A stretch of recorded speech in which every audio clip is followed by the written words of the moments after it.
Hello guys, welcome back to my channel. It's Holdbrook again, and we are here on our Photoshop tutorials. So guys, actually today we are going to learn something about the pen tool, and I'm going to show you how to make the curves and sharp lines with the pen tool. So to begin, I have some images I've uploaded in Photoshop, so I'm just going to open my Photoshop, which I've already done. Okay guys, so I have my two images here. I have a cake and this kind of scene thing. So the next thing to do is I'm going to grab my pen tool. You could just click on your pen tool here, or use the shortcut key on your keyboard. Just click on your P, then you have your pen tool. So I'm going to begin with the cake. So I'm going to zoom in, holding my Alt and using my scroll button to zoom in. Go a little bit high. So I'm going to start my point from this place. And how do I make these curves? How do I make the curve with the pen tool? If I'm supposed to click here, I'm going to get a straight line, but I don't want the straight, I want the curve. So instead of clicking and getting the straight line, I'm going to go back using Ctrl plus Z. I'm going to click and hold, then drag till I get my perfect curve, then release. Sure. So guys, after I'm done with my curve, if you could see, this is my next point. This is the point I made, but we're having a line that exceeds my points. This line is having something to tell. It's actually telling you that this is where I'm going to pass before I go to my next point. The next point you're going to make. This is where I'm going to pass before I go there. So if you don't want it that way, hold your Alt, then make sure you click and hold on the circle, then drag all the way back till you get a very perfect spot for it, then release. Then I'm going to do the same thing. Next point, click and hold, drag till I get my perfect. Same again, my Alt, then I drag, then I go again, drag, click and hold, drag, click and hold, drag, click and hold my Alt, then drag, click and hold my Alt, then drag. So guys, I'm actually not going to get this perfect shape because I'm teaching how to use the thing. If you want to use these things to cut out images, you have to take your time to do those things. So hold, release, Alt, drag, click and hold, release, Alt, drag, click and hold, release. Yeah, so I'm done with my shape. And the next thing, before I show you how to make the selection, I'm going to show you how to fill in. If you want to fill this whole thing or fill the stroke with a color of your choice, if you could see above here, we're having stroke and having fill. You could just click on your stroke and replace the paths with a color, or you could just go to your fill and fill the whole thing with a color, but we don't want that way. I'm just going to show you how to use the selection, but before I do, let me just select a color and see how it looks like. So I'm going to select the blue.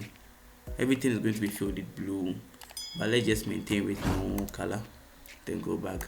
So I'm going to show you how to transform this path into a selection.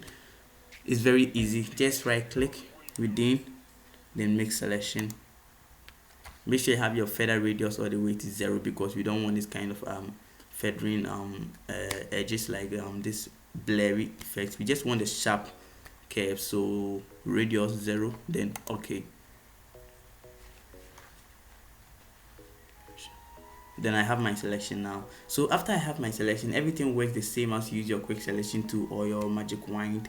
The only thing is, before you make sure you are selecting you are cutting out the image, one thing about the pen tool is the moment you are using a pen tool, it creates this new layer for the pen path. That's the shape. So if you could see, I'm not having my selection on my layer but rather on the shape. That's the pen. So I have to make sure I'm selecting my image first. Then if I want to cut it out, Control plus C to copy out, or Control plus V to paste, Control plus X to cut. All those things you could do with them. Okay guys, and if you want to refine your edges in case you are dealing with images, all you have to do is go to your select, then click on your select and mask, then you can refine your edges here. But these images we are dealing with here, we don't need to refine edges. I'm just showing how to access your selected mask. So I'm going to cancel. Then I'm going to deselect my selection using Ctrl plus D, then move on to the next shape.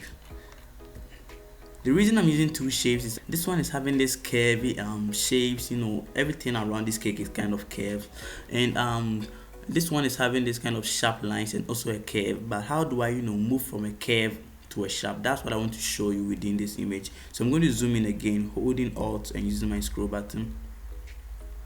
So I'm going to start here, click and hold, I think here, then drag till I get that curve around, then release. So guys, the reason I'm showing you this image is because if you could see what is happening, actually I'm having my seeded line around here. That means if I'm supposed to go further, I'm going to get a curve, but I don't want it that way. But how do I prevent it? This time I'm having this kind of sharp curve. It's not just going to go through this kind of curvy effect, just a straight one. So instead of holding my Alt then clicking on my circle to drag, I rather hold on my Alt and just click on this square, this blue square I see, just once. Then it cuts off the seeded line. Then I could just zoom out and move all the way top and click, and I get my straight edge. So you just go around using your pen tool, just as you did with your cake. You just go, hold, then click, hold your Alt, drag, hold. If you want to make the sharp curve, instead of using your Alt and dragging the circle, just make sure you hold your Alt and click on the blue scale, then you just continue. So this is how to use the pen tool. Keep on practicing on it, and you might not even want to use your quick selection and your magic wand again. You might feel so comfortable using the pen tool since you feel so free to cut out your own shapes. So keep on practicing, and you use other images like the human figures and all those stuffs and try and cut them out with the pen tool. So guys, I think this is what I have for you today. Until we meet again, it's bye bye.